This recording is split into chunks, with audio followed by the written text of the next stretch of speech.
আঁচল ই-কমার্স সাইটে একটি পোশাকের অর্ডার দিচ্ছিলেন, কিন্তু অর্ডার দেওয়ার সময় কিছু চার্জ হিসেবে 49 টাকা যোগ করা হয়েছিল। ড্রেসটির দাম ছিল 402 টাকা, কিন্তু আঁচলকে শেষ পর্যন্ত 451 টাকা দিতে হয়েছিল।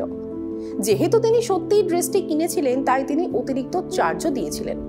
তবে এখানে প্রশ্ন ওঠে যে এই ফি কেন নেওয়া হচ্ছে। প্রায়শই আপনি যখন ই-কমার্স সাইট থেকে কোনো পণ্য কেনেন, তখন কম বেশি এই ধরনের ফি জুড়ে দেওয়া হয়।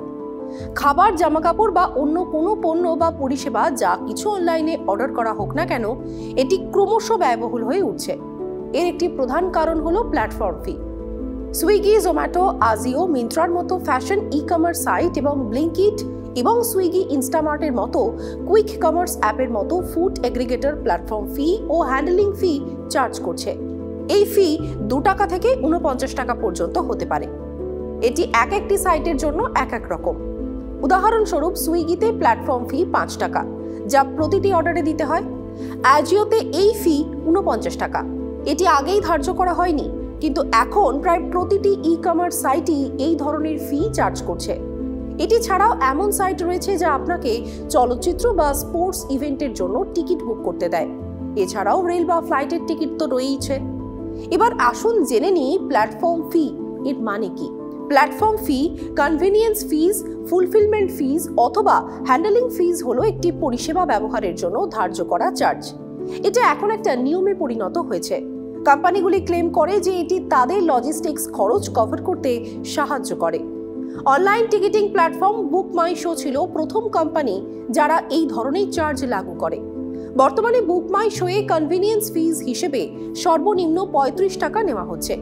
এই ফি এক জায়গায় এক রকম হলেও উদ্দেশ্য একই থাকে, তা হলো প্রতিটি অর্ডারকে আরও লাভজনক করা এবং কোম্পানির সামগ্রিক আয় বৃদ্ধি করা। বেশিরভাগ ই-কমার্স কোম্পানি বর্তমানে লোকসানের মধ্যে দিয়ে চলছে। এই ফি তাদের ক্ষতি কমাতেও কার্যকর বলে প্রমাণিত হতে পারে, কারণ ফি নামমাত্র মনে হলেও এটি কোম্পানির এওভি বা গড় অর্ডার মূল্যের কমপক্ষে 0.5% থেকে 1%। শিল্প বিশেষজ্ঞদের পরামর্শ হলো যে ই-কমার্স সেক্টর ম্যাচিওর হওয়ার সঙ্গে সঙ্গে অতিরিক্ত ফি আরোপ করা হচ্ছে। মানুষ এখন বাড়ি থেকেই কেনাকাটার মতো সহজ উপায়ের গুরুত্ব বোঝে। এই ফি যদি 4 বছর আগে আরোপ করা হতো, এটি কোম্পানির সামগ্রিক ব্যবসাকে প্রভাবিত করত। কিন্তু এখন যেহেতু মানুষ ক্রমবর্ধমানভাবে অনলাইনে কেনাকাটা করছেন, পণ্য ও পরিষেবার অর্ডার দিচ্ছেন, তারা এই ফি দিতেও ইচ্ছুক। এই ফি গ্রাহকদের তারা যা অর্ডার করছেন তার রিটার্ন দিতেও উৎসাহ দেয় না। সাধারণত কোম্পানিগুলি লজিস্টিক্সে প্রতি অর্ডারে 40 থেকে 70 টাকার মধ্যে খরচ করে। এই অতিরিক্ত ফি তাদের এই ওভারহেড খরচের কিছু কভার করতে সাহায্য করে। অধিকাংশ ক্ষেত্রেই এই অতিরিক্ত ফি ফেরত দেওয়া হয় না। কনভেনিয়েন্স ফি অনেক গ্রাহকদের দূরে ঠেলে দেয় কোনো আইটেম অর্ডার দিয়ে পরে তা রিটার্ন করতে।